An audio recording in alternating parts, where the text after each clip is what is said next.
سلګۍ احساس یم.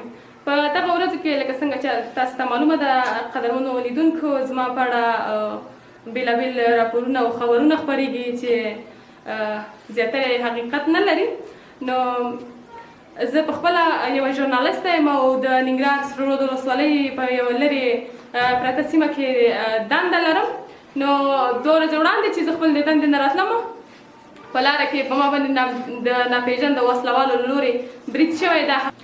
نو کله چې برید کېږي له هغې وروسته زه په ځان نه پوهېږم او روغتون ته انتقالېږم. تر دې وروسته بیا زما کورنۍ راځي، هغوی خبرېږي او سیمې کې خلک راټولېږي او دغه موضوع چې ده تر اړوندو مسؤلینو پورې رسېږي چې له هغې وروسته زما پلار زما ترونه ټول لاړل عارض شول او هلته د اسلامي امارت مسؤلین هم راغلل او پیښه یې وڅېړله او ما او زما کورنۍ ته د پوره امنیت ډاډ راکړی دی.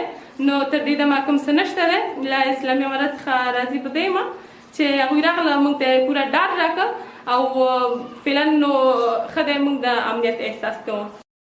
بسم الله الرحمن الرحیم. قدرت الله یم د سلګۍ احساس پلار.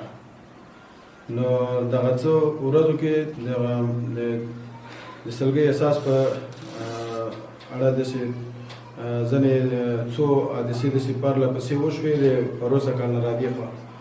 نو دا وروستۍ پېښه چې کوم کټپور کې وشوله د مربوط د بالاباغ د سیند نه پورې غاړه د کټپور ساحه ده. دغه ساحه کې دغه پېښه وشوله صاحب. جریان ټول زما لور وویله. د اطلاع د کلتور نه یوه نړۍ منندویو صاحب چې موږ سره ډېره زیات همکاري وکړه او د موږ احوال یې واخیسته.